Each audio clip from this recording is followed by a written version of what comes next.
Hello students, and hope you're ready to practice with some clay stuff today. You will have all these tools with you today. You will all get a small chunk of clay. You'll get more when it comes to our final project, but you'll have a small chunk of day to practice with. Your table is going to share this bucket of tools. Everyone should have their own rolling pin.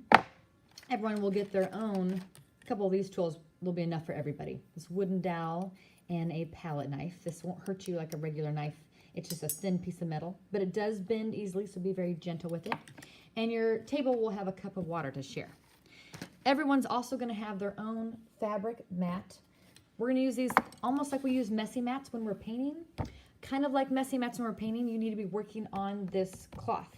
The deal is, with clay, it's wet, sticky, mud-like stuff, and it will stick to a slick surface like your table. It will not, however, stick to this fabric cloth because it has some texture and it will absorb some moisture. So work on your cloth. If you work on your table, it will, 1, make a huge mess, and 2, it will stick and not really come off. Today when we're practicing, it probably won't bother you that much. But when you're working on your final project and your whole project is stuck to the table and we have to scrape it off with a palette knife or our fingers, the whole thing will be ruined and you will not be happy. So when we're working with clay today, remember we're just practicing, so don't get attached to anything you're making today. Everything we do today, we're going to smush. It's really fun to smush it, and we'll put it back in the recycled clay and we'll use it another time. So what I really want you to practice are a couple skills we've probably already talked about. One is making a slab. So you'll get a chunk of clay like this. If you were to just go at it with a rolling pin, it would be a lot harder. If you just get it kind of flat to start with, that will make it so much easier on yourself. This shouldn't be a loud process. I shouldn't hear smacking and smashing of clay. Just use your hands to smush it a little bit, just to get it kind of started for yourself. Then take your rolling pin. Now, something you need to practice when rolling your slabs is to get an even of a roll as possible. You don't want it really thin in some spots and really thick in others.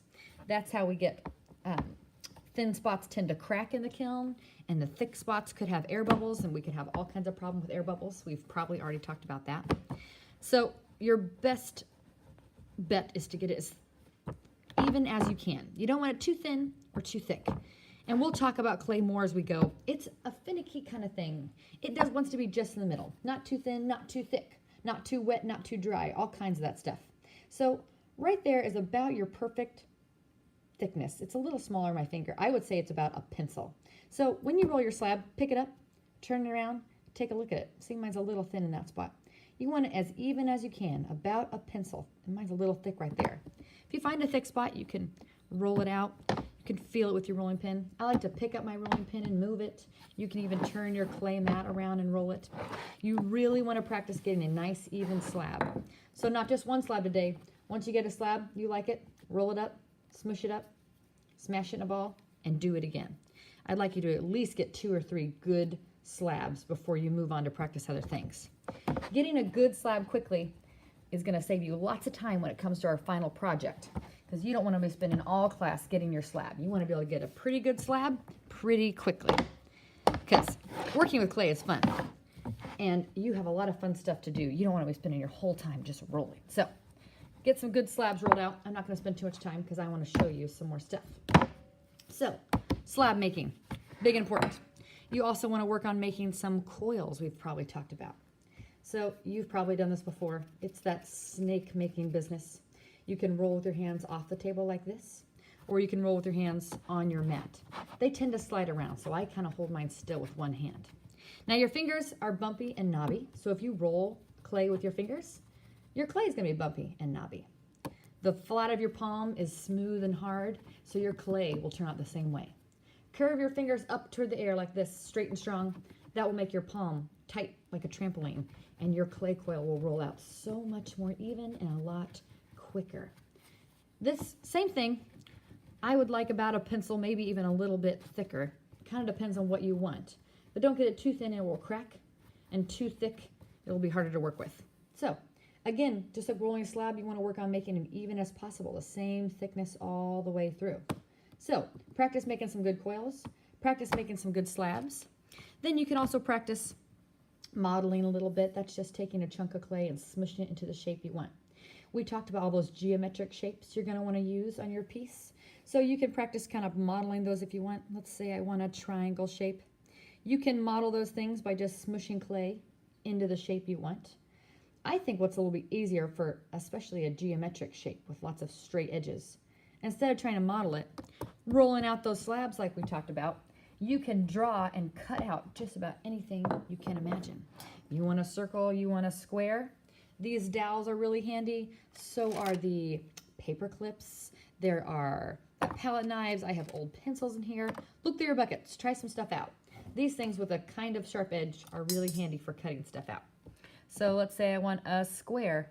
Make sure you push all the way through. You'll feel the mat underneath, kind of like making cookie dough, and you can pop it out.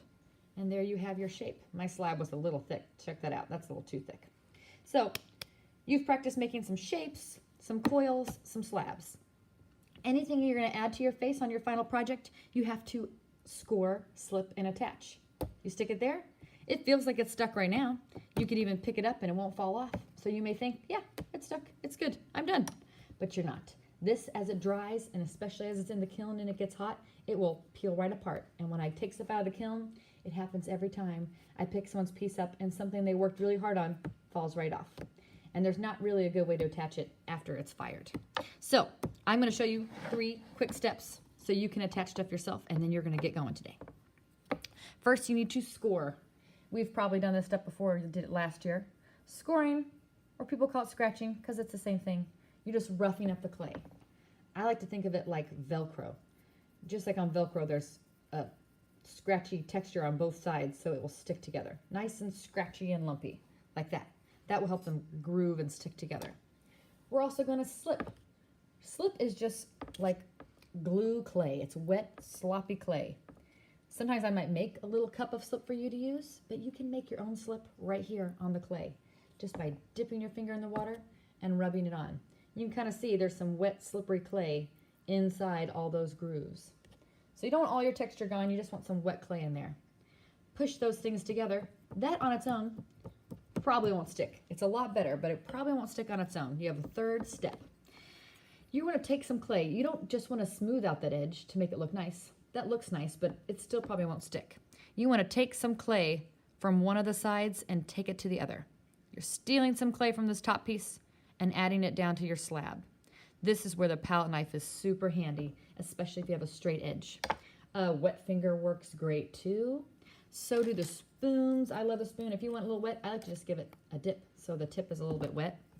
The spoon works good. I really love this end of the spoons or fork. It gives you a little straight edge and you can really get in those little grooves to attach that stuff. Once you've attached it with a wet finger or a wet spoon, then you can smooth out all the texture you don't want. All it takes is a wet pet to get rid of any of that texture you don't want, or if you want it nice and smooth.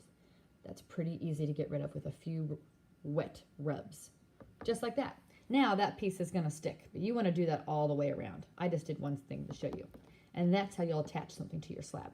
Let's practice that today, and we will practice cleaning up very shortly. So make sure you get some good practice in on slabs, coils, and attaching things. Have some fun.